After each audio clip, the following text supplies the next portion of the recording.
की कहानी है एस्ट्रल प्रोजेक्शन की। एस्ट्रल प्रोजेक्शन जो है वो एक ऐसा मेथड है जिसको आप प्रैक्टिस करके अपनी बॉडी से अपनी जो सोल है उसको बाहर की दुनिया में एक्सप्लोर कर सकते हो। मतलब कुछ देर के लिए अपनी बॉडी से बाहर निकलकर जहाँ चाहे वहाँ जा सकते हो, रोम करके वापस अपने शरीर में आ सकते। अब ये चीज किसी को भी रिकमेंड नहीं की जाती कि आप ऐसा ट्राई भी करें। हालांकि बहुत सारे यूट्यूब वीडियोस, बहुत सारी ऐसी इन्फॉर्मेशन है इसके बारे में जो आपको इजीली मिल जाएगी, लेकिन कोई भी ऐसी चीज बिना किसी स्पिरिचुअल टीचर के गाइडेंस के बिना नहीं करनी चाहिए। और इसी के साथ हम अपनी स्टोरी शुरू करते हैं। अभिषेक को अपने फोन पर नई नई चीजें एक्सप्लोर करना, नई चीजें सर्च करना, नई चीजों के बारे में जानने में बहुत इंटरेस्ट था। और इसी बीच में एक बार अभिषेक को एक ऐसा टॉपिक मिल गया जिसमें वो काफी ज्यादा इंटरेस्टेड था, जैसे कि मेडिटेशन हो गया, उसके बाद में एस्ट्रल प्रोजेक्शन हो गया, अपने चक्रास को ओपन करना होगा। ये सब उसको बहुत ज्यादा फैसिनेटिंग लगता था। अब ऐसे ही अभिषेक ने वीडियोस देखना शुरू किया और उसने एस्ट्रल प्रोजेक्शन के बारे में जाना कि आप प्रैक्टिस करके धीरे धीरे अपनी बॉडी से बाहर निकल सकते हो और बाहर की दुनिया में जा सकते हो, घूम सकते हो, जहाँ पे भी आप जाना चाहते थे पहले, जहाँ पे आप अपनी बॉडी के थ्रू नहीं गए तो आप अपनी आत्मा को वहाँ भेज सकते हो। खैर ये चीज उसको सुनने में बहुत ज्यादा इंटरेस्टिंग लगी और उसको लगा कि ये चीज को ट्राई करनी चाहिए। अब कोई भी चीज स्टार्टिंग में ऐसे काम नहीं करती, बट हाँ धीरे धीरे अगर आप उसकी प्रैक्टिस करते जाते हो तो कहीं ना कहीं इफेक्ट आने लगता है। और अभिषेक के साथ में भी यही हुआ। अभिषेक ने कई बार एक्सपीरियंस किया कि वो अपनी बॉडी से बाहर निकला हुआ है, वो अपनी बॉडी को अपनी आत्मा के थ्रू देख सकता था, बिस्तर पे लेटा हुआ अपने घर में इधर उधर घूम सकता था, घर के बाहर की चीजों को देख सकता था। और ये जब उसको पता लगा कि वो ऐसा कर पा रहा है, वो बहुत खुश हुआ, क्योंकि उसके लिए बहुत बहुत अलग बात थी। अब हमें से किसी के लिए भी ये चीज बहुत ज्यादा इंटरेस्टिंग होगी, क्योंकि ये लाइफ के शेड्यूल से कुछ अलग हटके चीजें हैं जो कुछ लोग ही शायद कर पाते हैं। उनमें से एक अभिषेक भी था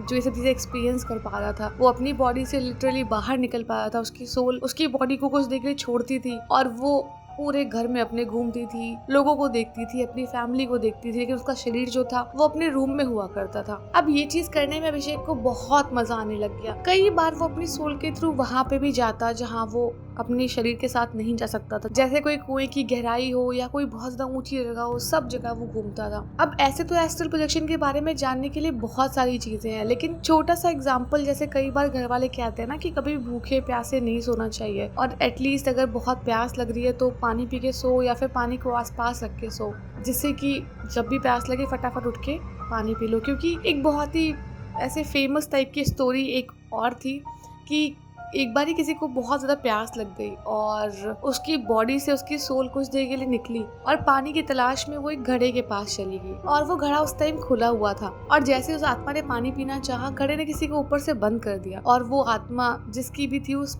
घड़े के अंदर स्टक हो गई। और जब वो आत्मा बाहर नहीं निकल पाई और वो शरीर जो था वो बिना आत्मा के वहाँ पड़ा हुआ, तो लोगों ने उसको डेड मान लिया। तो लोग बोलते थे कि भाई हमेशा पानी पी के सोना चाहिए, या फिर उसको अपने पास रख के सो, जिससे कि एकदम प्यास लगे तो ये नहीं कि भाई सो गए। क्योंकि जब भी हम सोते हैं तो हमारा माइंड काम कर रहा होता है उस टाइम, और कहीं ना कहीं हो सकता है कि हम जिन चीजों के बारे में नहीं जानते, सपनों की दुनिया वैसे इतनी रहस्यमयी होती है, तो हमारी आत्मा उस टाइम कहाँ ट्रेवल करती है, क्या करती है, हमें इस बारे में अभी डीपली उतना कुछ अच्छे से नहीं पता। इवन साइंस में भी अभी कुछ इस चीज का इतना अच्छे से जिक्र नहीं है कि सपने क्यों आते हैं, चीजें ऐसी क्यों होती हैं। खैर अभिषेक अब इस चीज को अपनी डेली प्रैक्टिस में ले आया था, और डेली ही वो लगभग जब भी सोता, जब भी उसको टाइम मिलता, वो अपनी सोल के थ्रू टहलता रहता है इधर उधर। अब एक दिन की बात है, अभिषेक खाना पीना खा के अपना 8:30-9 बजे के आसपास अपने बिस्तर पे लेटा, और उसे पहले भी थोड़ी ऐसे अनईजी सी फीलिंग आने लग गई थी एस्ट्रल प्रोजेक्शन के थ्रू। तो उसने डिसाइड किया कि वो अब ऐसा कुछ नहीं करेगा और वो अपनी बॉडी से बाहर जाने की कोशिश भी नहीं करेगा। चुपचाप अपना सो के उठेगा, जो उसका डेली लाइफ का रूटीन है बस उसे फॉलो करेगा, कुछ भी अलग नहीं करना चाहता था वो।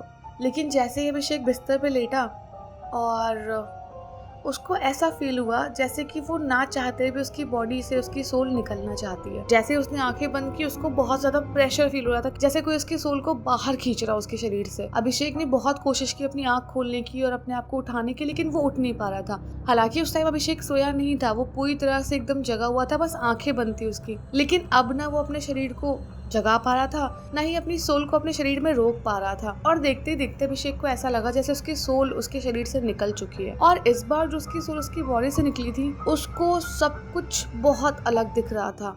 सारा जो घर का सामान था, फर्नीचर था, जो भी हम देखते हैं सब कुछ कलरफुल दिखता है ना आंखों से, लेकिन उसको कुछ येलोइश और रेडिश टाइप की मिक्स शेडिंग में सब कुछ दिख रहा था। कोई और कलर नहीं दिख रहा था, बस ये 2 कलर दिख रहे थे। और अभिषेक के घर में जो कि पूरी अभी लाइट जली हुई थी, घर वाले जगे हुए थे, लेकिन जो अभिषेक की सोल जब बाहर निकली, घर में पूरी तरीके से अंधेरा था। कुछ ऐसे लाइट दूर दूर चमक रही थी, हल्की सी जलती हुई, लेकिन उसको और कुछ नहीं दिख रहा था। वो पूरे घर में घूमने लग गया, पूरा घर एकदम सुनसान, एकदम अंधेरा सब जगह, और घर में कोई भी उस टाइम उसको दिख नहीं रहा था। वो पागलों की तरह घर में सब जगह घूमने लग गया, लेकिन उसको घर में कोई भी नहीं दिखाई दिया, ना उसकी मम्मी, ना उसके पापा, ना दादी, ना बहन, कुछ भी नहीं। पूरे घर में वो अकेला था और उसकी आत्मा जैसे ट्रैप हो गई हो, वहां से वो बाहर निकल ही नहीं पा रहा था। अब अभिषेक जैसे ही अपने घर की सीढ़ियों से होता हुआ 2nd फ्लोर पे जाने लग गया, तो 2nd फ्लोर पे अभिषेक को ऐसा कुछ दिखाई दिया जो कि उसने अभी तक कभी एक्सपीरियंस नहीं किया था, और वो शायद कभी करना भी नहीं चाहता था। वो उसकी लाइफ का नाइटमेयर बन गया। अभिषेक ने देखा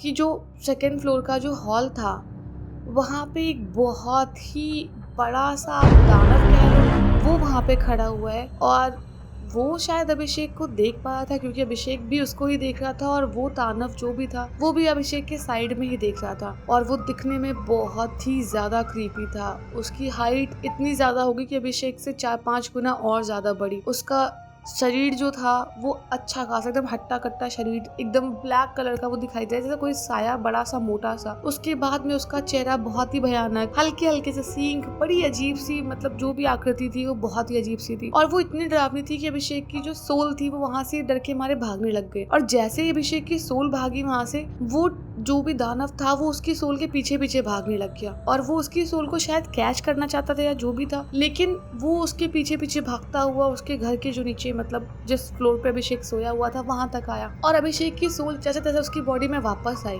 और जैसे ही अभिषेक की आंख खुली, इस बार नजारा बिल्कुल बदल गया था। सब कुछ नॉर्मल था, वैसे ही लाइट्स चल रही थी, घर पे मम्मी काम कर रही थी, उसकी आवाज आ रही थी, सब कुछ ठीक था। पापा टीवी देख रहे थे, उसकी टीवी की आवाज को इतनी सुनाई पड़ रही थी। तो जो भी अभी अभिषेक ने एक्सपीरियंस किया था, वो मतलब उसका यही था कि उसकी सोल किसी और डायमेंशन में चली गई थी, जो कि शायद बहुत ही खौफनाक जगह थी, और वहाँ पे शायद कुछ ऐसे लोग रहते होंगे जिन्हें शायद हम एक्सप्लोर नहीं कर सकते अपनी इस दुनिया में। और जैसे कि है ही, कई सारी डायमेंशन होती हैं, और हर डायमेंशन में अलग अलग लेवल पे चीजें दिखाई देती हैं। तो शायद अभिषेक की सोल जो थी वो ऐसी जगह को एक्सपीरियंस करने चली गई थी, अनजाने में ही सही, जो उसकी सोल के लिए सेफ नहीं था। अब अभिषेक इस बात से डर रहा था कि अगर वो अगली बार सोया और उसने नहीं भी चाहा, फिर भी उसकी सोल बाहर निकल गई और फिर से उसने वही सब कुछ एक्सपीरियंस, और इस बार अगर उस दानव ने उसकी सोल को पकड़ लिया तो क्या होगा। बहुत ही खतरनाक और बहुत ही ज्यादा डरावना एक्सपीरियंस था ये अभिषेक के लिए। और अभिषेक ने इस एस्ट्रल प्रोजेक्शन को भूल जाने की कोशिश की बहुत टाइम तक, और कुछ दिन तक कोशिश की कि वो अपने घर वालों के पास सोए, जिससे कि अगर जस्ट इन केस वो कहीं अटक भी जाए तो उसको वो जगा दे और वो उठ जाए।